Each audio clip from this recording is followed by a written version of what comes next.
The Second Amendment was created so that people could defend themselves against an overly aggressive government that wanted to exact tyranny in this country. That was quoted by Dr. Ben Carson.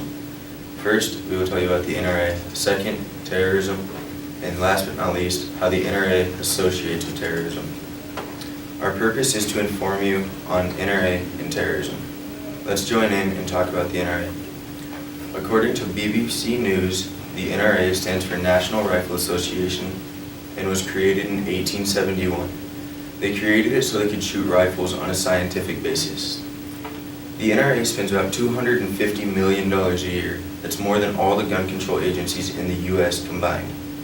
This year there's about 5 million people in the NRA, but it varies every year because people will leave and people will join.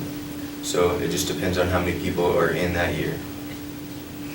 The NRA is against gun control.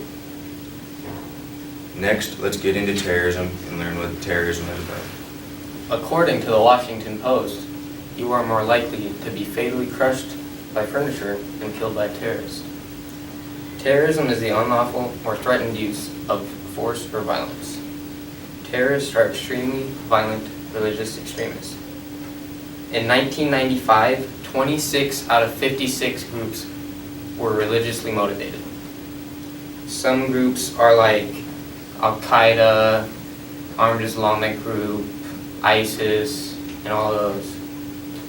They say Al-Qaeda is the base of all terrorism, and since they started, it started groups like ISIS and the Armed Islamic Group and all that. And yeah.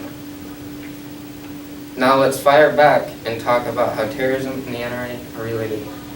According to WashingtonPost.com and NewYorkTimes.com, a spokesman for Al-Qaeda said America is awash with easily attainable guns.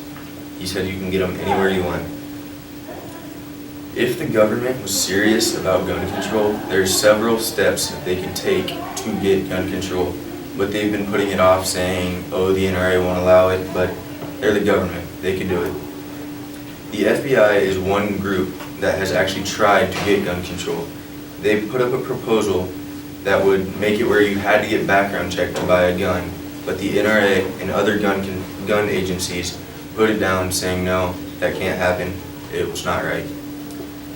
Since terrorists in America call themselves lone wolf attackers, all they have to do is swear to the death cult of ISIS, go buy themselves a gun, and they can start killing people, going crazy, they can blow people up. Because swearing to the death cult of ISIS is saying you're ready to die, but you're going to kill people before you do it. The NRA does not like background checks at all. Some of the people in the NRA are for background checks, but the majority don't like them. And since it's like that, the U.S. is concerned that there might be attacks in the U.S. soon. The NRA thinks that more guns is safer and it stops attacks, but there's been attacks where they've had guns and it didn't stop the attack, it just slowed it down. From 2004 to 2014, over 2,000 guns have been sold to terrorists in the U.S. People think less guns is better, but for the NRA, more guns is better. Today, we told you about the NRA and terrorism and what they are and how they are alike. Just in case you forgot, first we informed you about the NRA, then about terrorism. Last but not least, we told you about how the NRA can associate with terrorism. Terrorism is the tactic of demanding the impossible and demanding it gunpoint. That was quoted by Christopher Hitchens.